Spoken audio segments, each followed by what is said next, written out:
बिल्कुल। तो वो फिर बंद हो गया था। अब ये कह रही थी कि अब लाइट स्टोन के नाम से जो इन्होंने शुरू किया, तो मैंने कहा नहीं, उसकी भी एक हिस्ट्री है, उसको भी करें। तो उससे उस नाम से।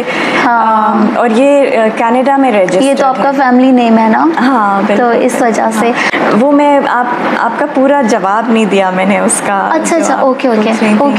तो उसका आप पूछ रही थी कि यहाँ पाकिस्तान में इसका किस तरह इसके।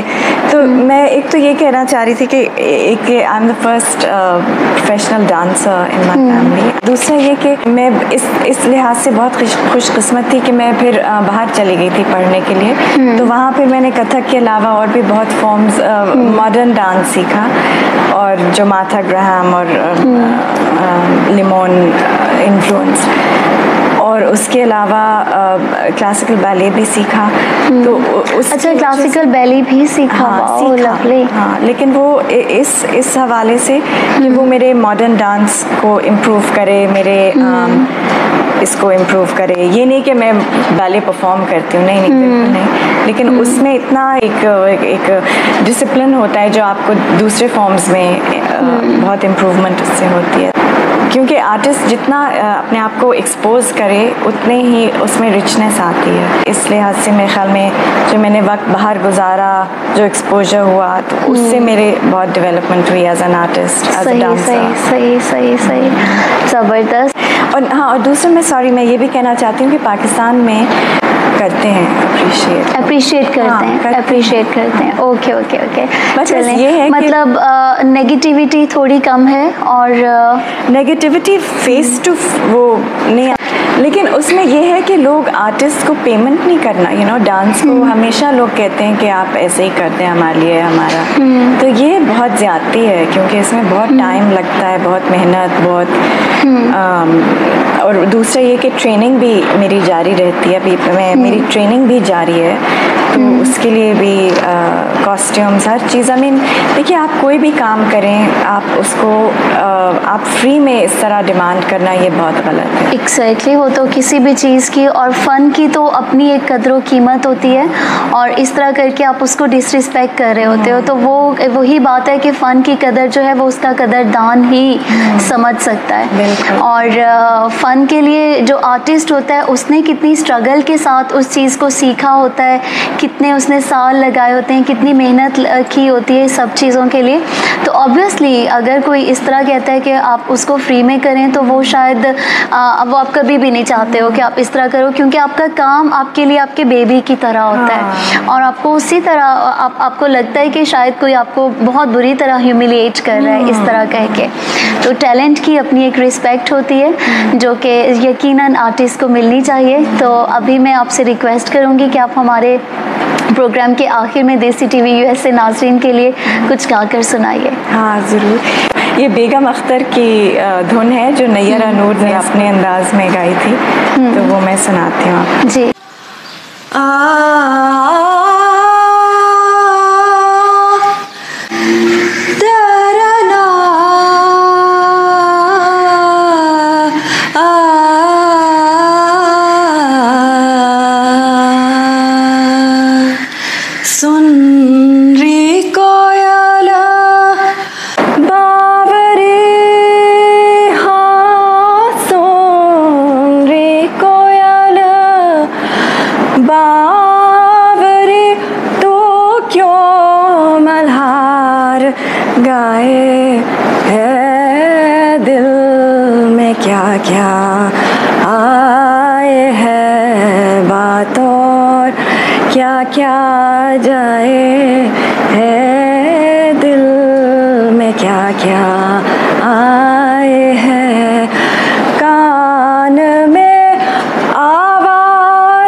छा रहे काली घटा, जिया मोरा लहराए है छा रहे काली घटा। बहुत खूबसूरत श्यामा, आपने इतना प्यारा आपने समा बांध दिया है और एक महफिल आपने बना दी है। ऐसे कहीं और ही पहुंच गई थी मैं, क्योंकि अब ऐसा म्यूजिक जो है वो बहुत कम हमें सुनने के लिए मिलता है। थैंक यू सो मच, आपके हौसला आपका अफजाई। बहुत शुक्रिया कि आपने हमें सुनाया। और मैं प्रोग्राम के इख्तिताम में आपसे ये चाहूँगी रिक्वेस्ट करना कि ऐसे लोग जो आपको देख के चाहें कि उनकी बेटी भी कथक की फील्ड में आए, क्लासिकल म्यूज़िक के साथ उसका रिश्ता बने, तो उनके लिए आप क्या एडवाइस करना चाहेंगे? और एक और चीज़ आप उनको साथ में क्या बताएंगे कि ये सब कुछ सीखने से आपकी अपनी शख्सियत में कितना निखार आया, आपने क्या पॉजिटिविटी देखी? अगर आज ये सब कुछ आपकी शख्सियत में नहीं होता और श्यामा कथक नहीं जानती होती और क्लासिकल म्यूज़िक के साथ उसका रिश्ता नहीं होता, तो वो श्यामा और ये वाली श्यामा दोनों में से कौन सी आपको ज़्यादा लगता है कि मज़े की श्यामा है, और कौन से वाली श्यामा को आप चाहेंगी कि ना ये वाली श्यामा ही बेस्ट है? असल में मैं बस ये कहना चाहूँगी कि देखिए, ख़वातीन की ज़िंदगियाँ हम लोगों की बहुत मुश्किल होती हैं। अब जैसे मुझे फ़िज़िकल लेबर मैंने बहुत किया, किचन में काम करना होता है ये, तो इसमें म्यूज़िक की वजह से मैं बहुत काम कर सकती हूँ। और अक्सर मुझे अगर कोई डिप्रेशन हो, कोई ज़िंदगी डिप्रेशन ये नहीं नॉट वो उसमें भी हेल्प करता है कि कोई ये नहीं कि मतलब कोई भी आपको डिप्रेशन अगर केमिकल हो या आपके साथ ज़िंदगी में इतने हादसे हो जाते हैं ख़वातीन ख़ास करके, तो उनको डील करने के लिए हम एक एक्सप्रेशन का फॉर्म, क्योंकि ये ज़्यादातर गीत सैड होते हैं ना, इसमें एक सैडनेस, एक लॉन्गिंग, एक यर्निंग जो हम सब में होती है किसी ना किसी चीज़ के लिए, क्योंकि ये ज़िंदगी है ही इस चीज़ का नाम, तो वो ये बहुत ज़रूरी है कि हम कोई अपने लिए कोई एक्सप्रेशन का कि हम जो भी हमारे मसाइल हैं वो तो रहेंगे, लेकिन कुछ देर के लिए हम उनसे अलग हो जाएं। कि ऑक्सीजन की हम अपनी ज़िंदगी के अंदर खोल लेते हैं और वो ताज़ा हवा के झोंके की तरह आपको लगता है कि क्लासिकल म्यूज़िक और कथक जो है वो आपकी ज़िंदगी के अंदर आपको फ्रेश एयर देता है, आपके लिए ऑक्सीजन है। बिल्कुल, चाहे आप परफॉर्म करें ना करें लेकिन कोई फ़र्क नहीं पड़ता। यूजुअली कहते हैं ना कि अगर आपको स्ट्रेस हो रहा है, आपको एंजाइटी हो रहा है, तो योगा, मेडिटेशन, ये चीज़ें आपको बहुत हेल्प करती हैं। और म्यूज़िक आपको इवन ड्यूरिंग मेडिटेशन भी या योगा के दौरान भी, मैं तो खुद ये प्रैक्टिस करती हूँ कि मुझसे योगा एक अच्छी सूदिंग म्यूज़िक के बगैर, समटाइम क्लासिकल म्यूज़िक भी, और वो आपको मेडिटेशन में श्यामा योग क्या आप एग्री करोगे कि आपको वो कहीं और ही किसी और ही दुनिया में ले जाता है ना? बिल्कुल, और वो वर्ल्ड आपको कितना पीस आपकी शख्सियत के अंदर भर देता है। और कितना सुकून, कितनी कामनेस आपके अंदर आ जाती है। बिल्कुल, और यही जैसे हमें म्यूज़िक तो नेचर है यार, नेचर की तो बुनियाद ही। हाँ, जैसे आज़ान की जो खूबसूरती आज़ान में है, या जैसे हम 5 वक्त नमाज जो वो दूर कहते हैं कि दूर हो जाओ काम से, उलझनों से, दुनिया में ना इतना घुसो और ज़रा अलग हो के कहीं और दिमाग लगाओ थोड़ी, तो उसी तरह म्यूज़िक का भी यही है। आप छोड़ दें ये सारा जो हम लोग फंसे रहते हैं एक दूसरे के झगड़े और ये और पैसा और ये, उससे ज़रा थोड़ी हट के थोड़ा। और जैसा कि आपने कहा कि फिजिकल वर्क बहुत होता है, किचन में काम करते हुए ये सब करते हुए, उसमें दिल कैसे लगाए इंसान। और अगर आप अम्मा हो, आपके बच्चे भी हैं, ये सारा कुछ है, तो आई थिंक बच्चों के ऊपर भी बड़ा पॉजिटिव असर पड़ेगा ना, कि माँ जो है वो खुशी करते हुए गाने गा रही है और घर में बड़ा एक इस तरह का फिजा है और म्यूजिक चल रहा है और इस तरह की चीज़ें। आई थिंक ये मेरी अम्मी भी बड़े हेल्दी इन्वायरमेंट में ग्रो करते हैं। मेरी अम्मी का मेरा म्यूज़िक का शौक़, क्योंकि मेरी अम्मी वो ऑक्सफोर्ड यूनिवर्सिटी प्रेस के लिए जब शुरू में लाहौर में काम करती थी, तो वो गाड़ी चला के, उनका वो सेल्स रिप्रेजेंटेटिव थी, तो हम गाड़ी में किताबें रख के और वो अलग अलग स्कूल्स जाके किताबें, तो गाड़ी में बहुत टाइम गुजरता था। तो उस वक्त अम्मा मैं साथ होती थी, तो अम्मा हम लोग गाने गाते थे और गाड़ी में गाने लगाती थी अम्मा उस ज़माने में। अम्मा वो हाँ, और गाड़ी में उस वक्त हमारे पास वो टेप रिकॉर्डर नहीं था, वो तो बड़ी लग्जरी थी ना, तो गाने गाते। अम्मा को ये जैसे वो पुराने इंडियन गाने, हाँ, जैसे कौन सा था, जैसे नाम गुम जाएगा, नाम गुम जाएगा, ये तो नहीं मुझे याद। अच्छा, ओके। कौन सा मुझे अभी मुझे याद, हाँ, हमने तो जब कलियां मांगी कांटों का हार मिला, ये अम्मा गाती थी। अंग्रेज़ी के भी गाती थी, हाँ, लेकिन वो बहुत गाया हम लोग गा के, तो बिल्कुल वही। अगर हम नहीं तो हम कितना बोरिंग, अगर आप ड्राइविंग ट्रैफिक में फंसे हुए हैं और साथ में तो म्यूज़िक जो है वो ज़िंदगी, और रक्स को तो हम कहते हैं कि अज़ा की शायरी है। हाँ। तो कथक तो वैसे ही अज़ा की शायरी, जब इससे बड़ी तो और कोई बात ही नहीं है उसकी डेफिनेशन के लिए। कथक के लिए शायर ने इतनी खूबसूरत बात कह दी है कि अपनी रकासा के लिए उसने ये कह दिया है कि ये तो रक्स की जो है वो अज़ा की शायरी है। बिल्कुल। तो thank you so much Shyama. At the end of the programme आप कुछ कहना चाहेंगी उन लोगों के लिए जो हमने अभी कहा था कि जो अपनी बेटियों को सिखाना चाहते हैं? हाँ, मैं बस यही कहना चाहूँगी कि देखिए आप इसको ये पाकिस्तान में भी कौन से उस्ताद मौजूद हैं कथक के लिए, कौन कौन से इंस्टीट्यूशंस में मौजूद हैं? अगर कोई आपके प्रोग्राम को देख के पाकिस्तान के अंदर कोई ज्वाइन करवाना चाहे तो इस हवाले से भी आप ज़रूर रोशनी डालिए। देखिए, मैं तो किन लोगों के कंधों पे खड़ी हूँ, मैं शीमा किरमानी के कंधों पे खड़ी हूँ। उन्होंने मुझे बहुत इनकरेज किया, उनके साथ मैंने सीखा, उनके साथ परफॉर्मेंस की, और निगाह चौधरी के कंधों पे मैं खड़ी हूँ, और इनके फ़सीह रहमान से बहुत मैंने सीखा, उनका अब्ज़ॉर्ब किया।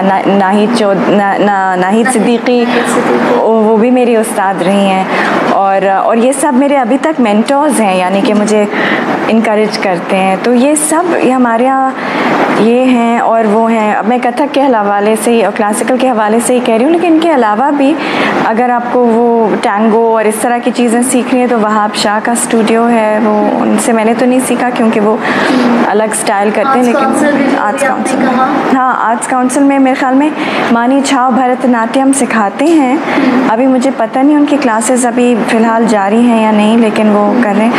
और ये महाराज ग़ुलाम हुसैन का तो बहुत ज़्यादा, ये सब हम लोग सब उन्हीं के, नहीं, उनका तो इंतकाल हो गया तो पहले 95 है, तो उनका बहुत ज़्यादा ये सब लोग हम, क्योंकि वो इतने पुराने टीचर थे, जहारा सिद्दीकी उन्हें उनसे सीखा है। और जहारा का बहुत मेरे ऊपर भी इन्फ्लुएंस रहा है। और वो अब ठीक है जहानारा नहीं रही, लेकिन अगर आप उनके वीडियोस देखें, उनके चैनल हैं, तो उसमें से आपको एक अपनायत महसूस होगी, क्योंकि वो पाकिस्तान का एस्थेटिक, उसमें उनका एक मुनफरिद, उनका अपना, उन्होंने कथक अपने अंदाज में से किया था।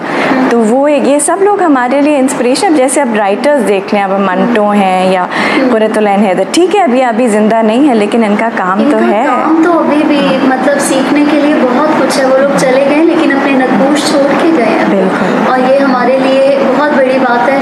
और मैं तो चाहती हूँ कि ये जो हमारा वर्षा है, हमारा इतना कीमती वर्षा है, हम अपनी आने वाली नस्ल को, अगली नस्लों को, जो मौजूदा नस्लें हैं, हम उनको दें, उनको मतलब उनके साथ शेयर करें, ताकि सोसाइटी में जो इस वक्त बिगाड़ है, एक बिगाड़ की सूरत है।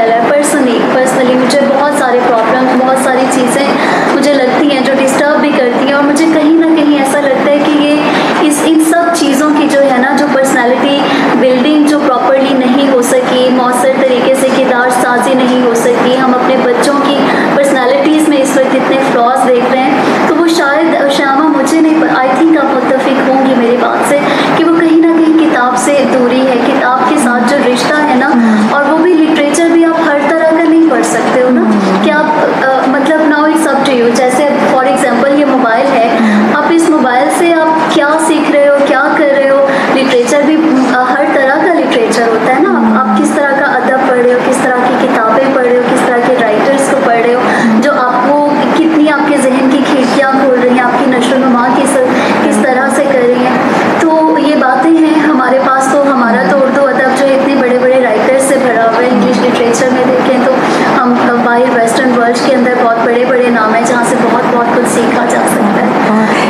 चीज़ आपने कहा कि मैं कहना चाहती हूँ अपने उस्ताद के बारे में, तो मैं एक्नॉलेज करना चाह रही थी कि ये तो मेरे पाकिस्तानी उस्ताद के अलावा मैंने बहुत ज़्यादा जेनरोसिटी एक्सपीरियंस की है इंडियन जो बाहर जो इंडिया तो मैं नहीं गई ट्रेनिंग के लिए, लेकिन कनाडा में थी तो वहाँ और अमेरिका भी जाके मैंने थोड़ा सा कुछ वर्कशॉप्स ली थी। कनाडा से अमेरिका जाना आसान, तो संध्या देसाई मेरी टीचर हैं, वो बहुत ज़्यादा जेनरस और हेल्पफुल, उन्होंने बहुत मुझे दिया है मटेरियल सीखने को।